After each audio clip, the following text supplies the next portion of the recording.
Okay, so let's do a quick review over what these kind of triangles are. So isosceles is always hard for me to spell. I mess it up every time. Way too many S and C's, and I think I spelled it right there. Isosceles triangles, they have two congruent sides. Two congruent sides. So for instance, an isosceles triangle, say that I had a side here and a side here that are the same measure. Let me draw that a little bit better.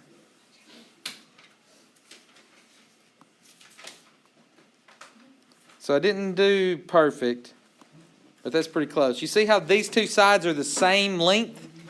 I would call that an isosceles triangle because I have two sides that are congruent, two sides with the same length. That's an isosceles triangle. Okay, so based off of that, what do you think an equilateral triangle is? It's going to be equal, all the same sides. All sides are equal. All three sides have the same measure.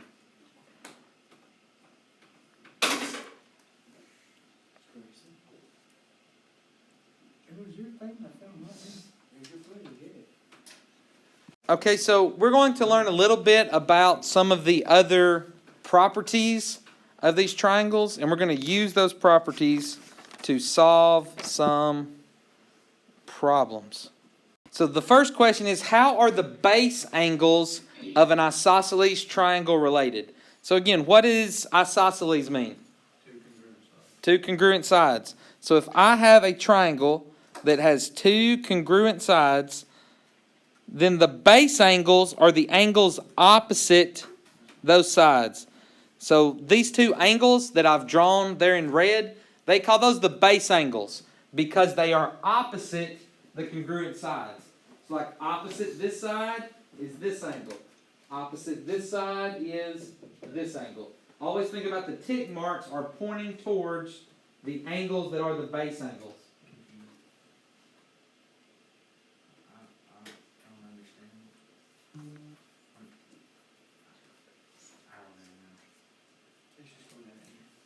I drew an isosceles triangle. Has two congruent sides. The angles down here, these are called the base angles of the isosceles triangle because they are opposite the congruent sides. So like these two sides are the same. Across from this side is this angle, and across from this side is this angle. It's the only angle that doesn't touch. So those are my base angles. What we're fixing to learn, we're going to learn something about the base angles of an isosceles triangle. Because I can take this triangle and I can reflect it over this line. Then that means angle A maps onto angle C. And C maps onto A. So because that reflection works, that means that the base angles are congruent. Not only does it have two congruent sides, but isosceles triangles also have two congruent angles. And the angles that are congruent are the base angles. So the answer here, how are the base angles of an isosceles triangle related? They are congruent, which means equal. And it's converse. So the converse means we're going to swap the if and the then statement. It says if two sides of a triangle are congruent, then the angles opposite those sides are congruent. So what they're saying here is if I have a triangle ABC, and we know that AB and BC are congruent, then that means the angles opposite those sides are congruent. So what is opposite, what angle is opposite AB? AC. What angle? Angle that's opposite AB would be angle C. And then what angle is opposite BC?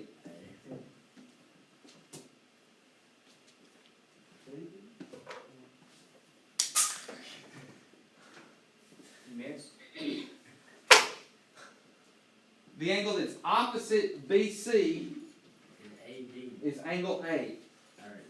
Because they're just naming it with the vertex, angle A. So that's the first one. That's what it says. Here's the second one. It says if two angles of a triangle are congruent, then the sides opposite those are congruent. So the opposite works. That means if I know these two angles are congruent, then I know it's an isosceles triangle. And I can say that the two sides opposite the angles are congruent. I can do it in either direction, in either order. You try to throw that in there too. Oh, that's a math. That's two. And I got more erasers next time. I won't miss. An architect is designing a community park between North 1st Street and South 1st Street. The pathways on either side of the pool will be equal in length and will provide effective access and circulation around the pool. To protect the landscaping and to minimize erosion, the architect will place a triangular section of a triangular cobblestones at the corners along Park Plaza. What angle measures should the architect specify for the corners in her design? So, you can see here we've got a triangle, right? And she is going to put cobblestones in the corner here and here to try to keep people from walking and cutting the corner, right? Being lazy, like all you people would do. Me too. So, we want to know what is the angle measure of angle E and angle F? 50. No. Couldn't we use No. the thing that we learned earlier, like like where we did the thing where the inside of a triangle is 100 or 360, like something like that? So the sum of the angles of a triangle need to add to be 180. Correct. How many do we know? One. We know one. We know this angle is 50. Okay, but what else do we see? We see that we have an isosceles triangle. So what did we just learn about isosceles triangles? Yeah, all sides are like. Two sides are congruent And the opposite corners. and their base angles are congruent. So that means angle F and angle E have to be the same measure. I don't know what they are, but I know they're the same. So what we can do, if I can say that this missing angle is X, guess what angle F is? Also X. Also X. Because they're the same measure. Because they're the base angles of an isosceles triangle. So now, given all that information, I can say these three angles have to add to be 180. So I'm going to go back to my iPad to do this. So what I would set up is I could say that 50 plus X has to add to be 180.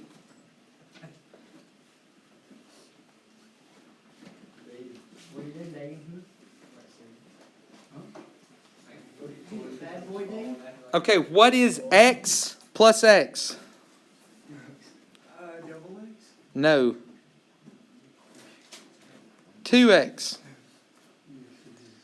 Right? X, well, that's basically 1X plus 1X. That's going to give me 2X. And now I want to solve for X. Get X by itself. So I'm going to subtract 50. On both sides. Get 130, then you do 2x equals 130, and you divide 2 by 130. Div- 2x No, just divide 2. I was trying to mess with it. Just divide by 2, please. Uh-huh. And that tells me that X has to be 65. 65. So if angle E is 65 degrees, that means angle F is also 65 degrees. So what measure should the architect specify? She should specify 65-degree angles. All right, so we finished with A.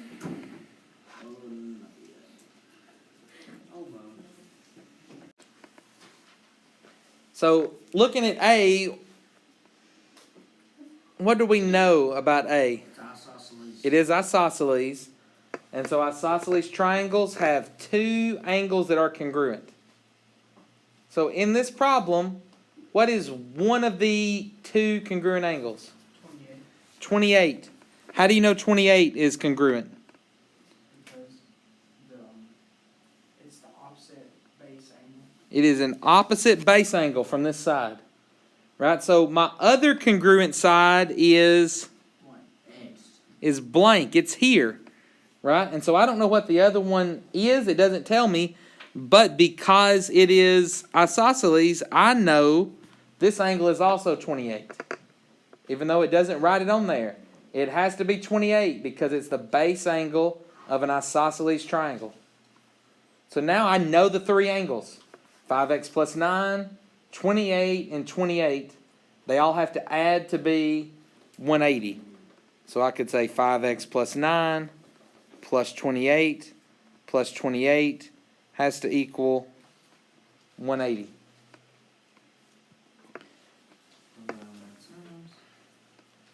And you're going to group your like terms together. So here I've got 9, 28, and 28. If I combine all of those, that's going to be 65. And then we solve. So I'm going to subtract 65, which tells me 5x equals 115. Divide by 5. And that tells me x is equal to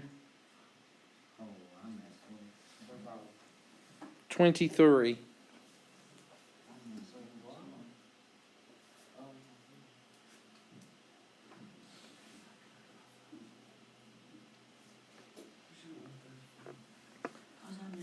What are our thoughts? What are we thinking?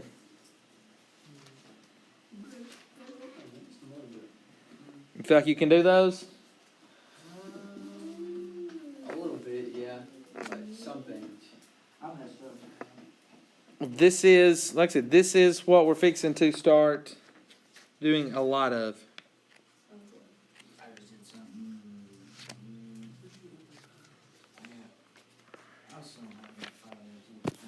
Okay? I don't even know how to do B.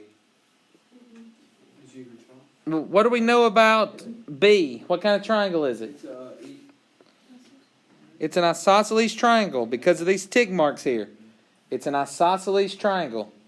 Which means what? My base angles have to be congruent. So what are the base angles here? Negative 4x plus 9, That's a base angle. 8x minus 3. That's a base angle.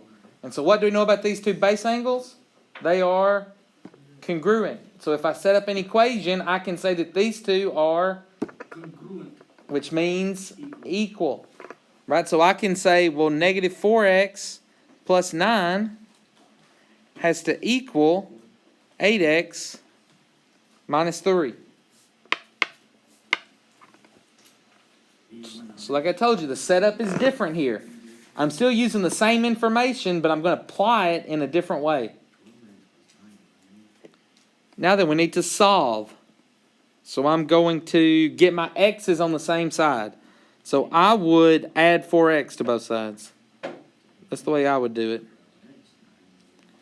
That goes to 0. So 9 equals 12x minus 3. Plus 3 to 9, get 12. Add 3 to both sides. 5 by 12, you get 1. 12 equals 12x. And then I'm going to divide by 12, which tells me x is equal to 1.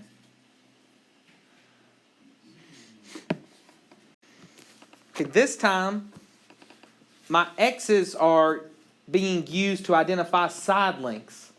So they're not in angles anymore, but we're talking about side lengths. Okay, how do I know this is an isosceles triangle? Because it only has two base marks. So we know that angle P and angle Q are congruent. So those are the base angles of my isosceles triangle. So that means what are the sides that are congruent? RQ and PR. RQ and PR. Those are the sides that are congruent because they're opposite the base angles. So that means x plus 20 has to be congruent with 8x over 3. So what does that mean if they're congruent? they have to be equal. So the two sides I have marked in green are equal. So let's say that in math. Let's say x plus 20 is equal to 8x over 3.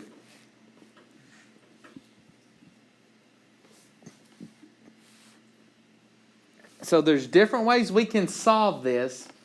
Is there any questions about setting it up? Setting it up is really the only new thing I'm teaching you. The rest of it's solving equations, which I know can be difficult, especially this one. This one's ugly. So if I was working this problem, I hate the 3 on the bottom of the fraction. So I would fix that first. I can get rid of dividing by 3 by multiplying everything by 3. And so that fixes this. That's gone. And that leaves me with 8x. Then on the left side, I'm going to have to distribute. 3 times x is 3x.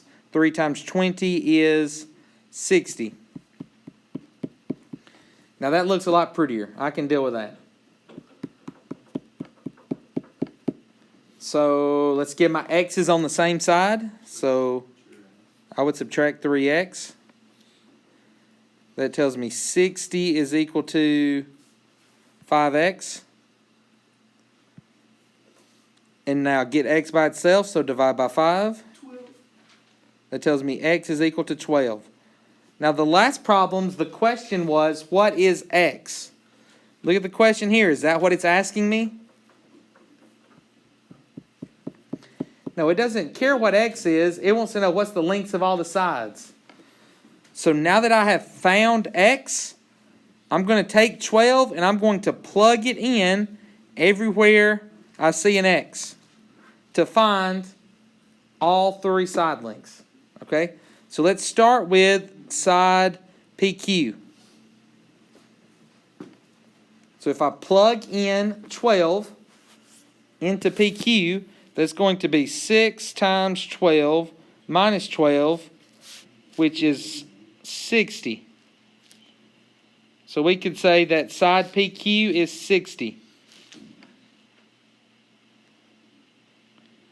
Questions there? Now the next one, let's look at PR. So that's going to be x, which is 12, plus 20. That means PR is going to be equal to 32. And now if PR is 32, guess what? RQ is also 32. How did I know? They're the same. They're congruent. Equal. They're isosceles triangle. Right? They're 2 congruent sides of an isosceles triangle. If we didn't know, we could plug in 12. Right? 8 times 12 is 96. 96 divided by 3 is 32. So either way you do it, you can still get the correct answer. Okay, did we get this one? Yeah. Okay, so how do I know this is an isosceles triangle? The 2 base angles, they tell me are congruent. So that means which sides are congruent? The 8x 1 and 4x plus 5. Correct. Those 2 sides are congruent because they're opposite the base angles. So the first thing I would do is set up an equation saying those 2 things have to be equal. So I would say that 8x minus 1 has to equal 4x plus 5. you get 2x. You get all the x's on the right. Get your x's together. So I would say 4x minus 1 equals 5. Add 1. 4x equals 6. And then divide by 2, or divide by 4. That's going to tell me x is equal to 1.5. That's not great. That's an ugly number. Or it's kind of ugly, right? But it is what we're dealing with. So I know x is 1.5. So that's A part. I ain't get 1.5. Then you got it wrong. What'd you get? 3 over 2? I don't know. You just put 2? Yeah. Yeah, 2 is wrong. Yeah, I might have said yes. Well, Okay, now I know what x is. I'm going to go plug that in to find the side lengths. So this would be 2 times 1.5 plus 11. So that's 3 plus 11, which is 14. So the bottom side should be 14. And then now we're going to take 1.5 and plug it in to one of the congruent sides. So that would be 8 times 1.5 minus 1. So that's 12 minus 1, which is 11. And so if that side is 11, guess what? This side's also 11. Because they're congruent. Learned so far in this section. So if a line or line segment bisects, what does that mean? Bisects. Goes through, crosses through. More than that. I ask you this every time that word comes up. We still don't know what it means. Bisect. Come together? It's only two. Goes through two angles. You know what bisect means? Cuts it into 2 equal pieces. Bisect means it cuts it in a way that both pieces are equal. So if a line or line segment bisects the vertex angle of an isosceles triangle. So you can see here, look at the big triangle, ABC. You see how it's isosceles? This bisects the vertex angle. That means it's not a base angle, right? These are the base angles, A and C. So this goes through the vertex angle. If it bisects the vertex angle of an isosceles triangle, then it is also a perpendicular bisector of the opposite side. So that means if we cut angle B into 2 equal pieces, because it's isosceles, that means on the long side, it's going to cut it into 2 equal pieces as well, and it's going to be perpendicular, which means it has a 90-degree angle. It says a prefabricated house is delivered to a foundation in 2 symmetric halves that are assembled on site. A prefabricated house. Same thing as a trailer. Yeah, yeah, that's exactly my point. You can tell these people are real fancy to call it a prefabricated house. Have you ever went by a trailer and said, look at that prefabricated house? You call it a prefabricated house? I call them pre-builds. Okay, well, maybe I'm wrong. No, I'm just kidding. I've never seen that. I mean, I've used mobile home or trailer. Let's call it a house. It's a house. That's fine too. Why prefabricated? Anyways, I don't care. It's because it's a house that's factory built. A prefabricated house is delivered to a foundation in 2 symmetric halves that are assembled on site. Along the planned route to the site, the truck must pass under a bridge that has a clearance height of 17 feet. Should the trucker plan a different route for delivering the house? Yes. So what we really want to know is, hey, is this house bigger than 17 feet? Yes. Okay? So let's see what all we know here. It tells me the distance here from A to C is 10 feet. So what I really need to know is, from this point up, is that more than 7?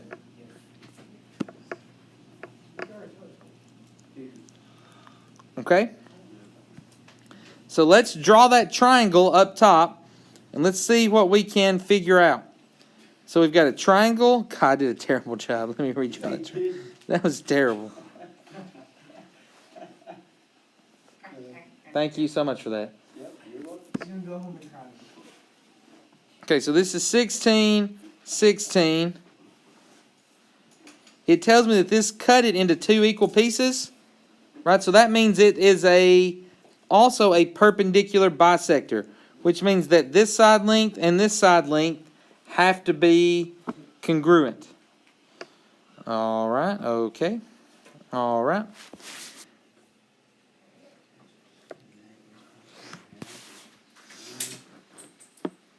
So what? Did they build it in 2 separate pieces, or did they build one house and just cut it in half? didn't deliver it. Okay? Do we know what the bottom length here of this triangle is? 28 feet. It is. Very good. Because the bottom of the house is 28 feet, and this is a rectangle, right? That means that this total length is 28. The whole thing. But because I cut it into two equal pieces, what does each blue tick mark represent? It's going to be Equal size. 14 and 14. Because it cut it into two equal pieces. Perpendicular bisector. And because this is a right angle, y'all know how we find missing sides of right triangles? The Same thing, the point. The path of something. Pythagorean Theorem. It's where like. The Pythagorean Theorem, which says a squared plus b squared equals c squared. The bell doesn't dismiss you day and night. I heard the bell anyways. And then Bell don't tell me when to get here.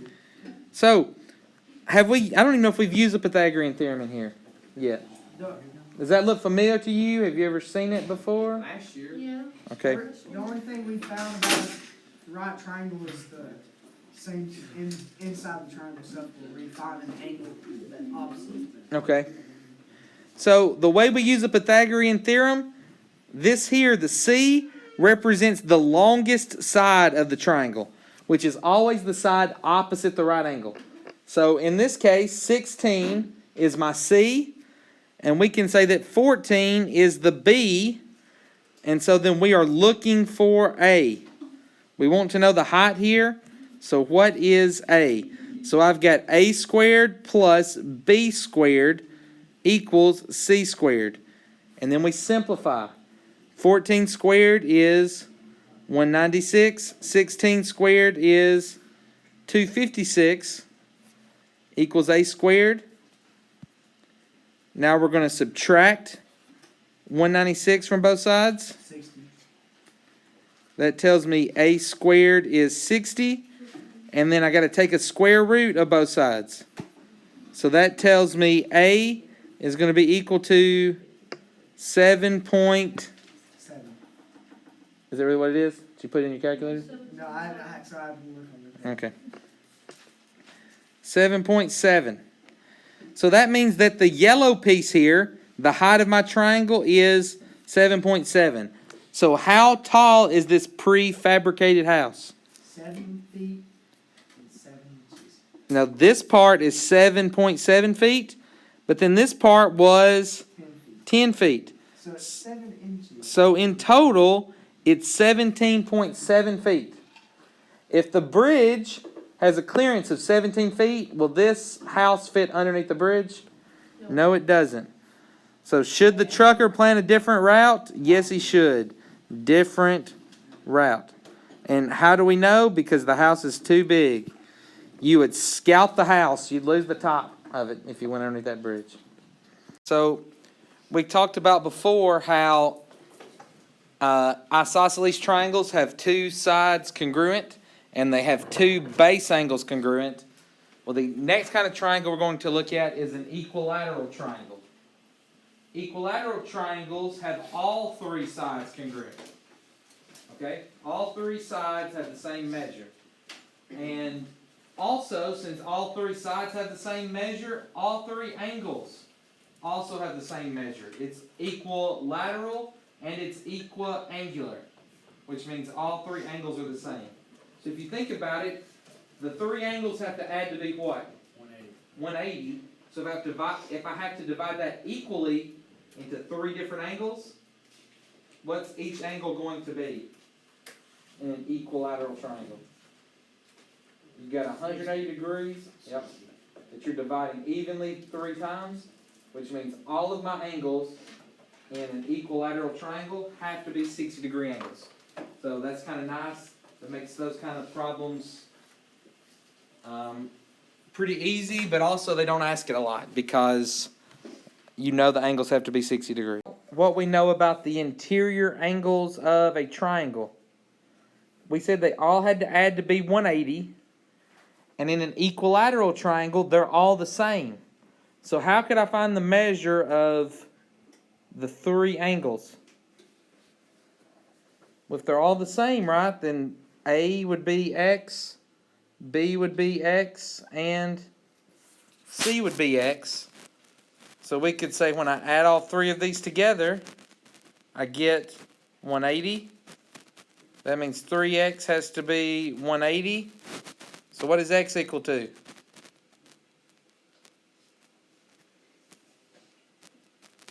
You with me?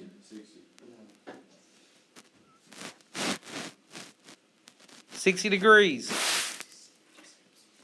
So that means every angle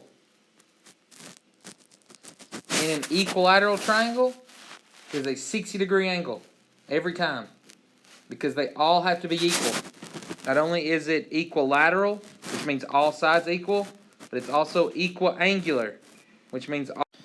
Okay, so when I look at this one, it tells me the measure of angle CBD has to be 130 degrees, and they want to know what is the measure of angle BAD. Okay, so when I look here, I have two triangles that are side by side, right, with a conjoined side. They share AB. Look at triangle ABC. What kind of triangle is that? ABC. It is an equilateral triangle because all three sides have a tick mark. So if that's an equilateral triangle, then what's the measure of every angle? 60 degrees. This is 60, this is 60, and this one is 60. Now if I look at the second triangle, triangle ABD, what kind of triangle is it? It's an isosceles triangle. You see how I've got two sides that are congruent? So I know then that these two base angles have to be congruent. I don't know what they are yet, but they have to be the same because of what we learned yesterday. Now when I look at what they tell me angle CBD. So that is that entire larger angle here. They tell me this entire angle has to add to be 130. So the entire thing is 130 degrees. So, anybody have any ideas what we might could do with that information? 60 minus 130. I can find this little part, the vertex angle of my isosceles triangle, by doing 130 minus 60. Because together they have to be 130, but I know this little part is 60.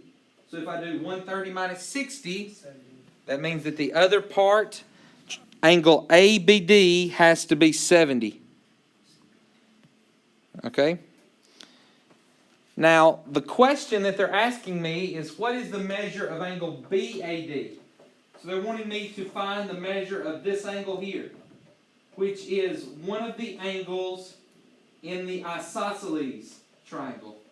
So how many different angle measures do I know in the isosceles triangle? Well, I know one, here's 70. Do I know what this is? No. But I do know what? I know whatever this angle measure is, it's the same as angle D. So I can call both of those X because they are both my unknown because they're the same. And then add the three together, they should add to be 180. So we're going to have, let me write it on my iPad.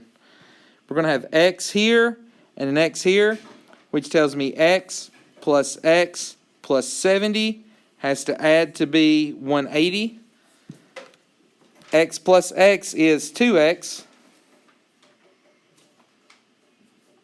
I can subtract 70, which tells me 2X is 110. I can divide by 2, which tells me X has to be 55. So that means the measure of angle BAD is 55 degrees. Okay, this one here tells me to find the measure of angle U. So I'm looking for this angle measure over here. So this time, I have two triangles. Let's look at first at triangle TSV. What kind of triangle is it? Equilateral. It looks like it could be equilateral, right? But the one line that's double ticked looks long. But this one has two tick marks, so I can't say that they're all equal. And they also tell me that this angle measures 72. To be equilateral, they all have to be 60. So I know it's not equilateral. All I can say for sure is it's isosceles, because side TS and side SV have one tick mark each. So I have an isosceles triangle, which means that my base angles here have to be congruent. Okay? Then if I look at my other triangle, triangle TVU, what kind of triangle is it? TVU. It's also isosceles, right? Because I've got two double tick marks there for that one. So that means that these two angles are going to have to be congruent. All right, so we're going to take all of our information here and we're going to see if we can figure out what the measure of angle U is, which would be right here. So, anybody have any ideas? What's the first thing we could look at? You could turn the T and V into X and do what we did, like X plus 72. Yes, so since we know 72 here in triangle TSV, then let's use that to find these missing angles. I like it. So let's call them both X. And so that's going to tell me X plus 72 has to be 180. That means 2X plus 72 is 180. Subtract 72. That tells me 2X is 108. Divide by 2. That tells me X is 54. Okay, so I'm going to take that information and I'm going to plug that in here. So I know both of these angles where I originally had X, I know that they are both 54.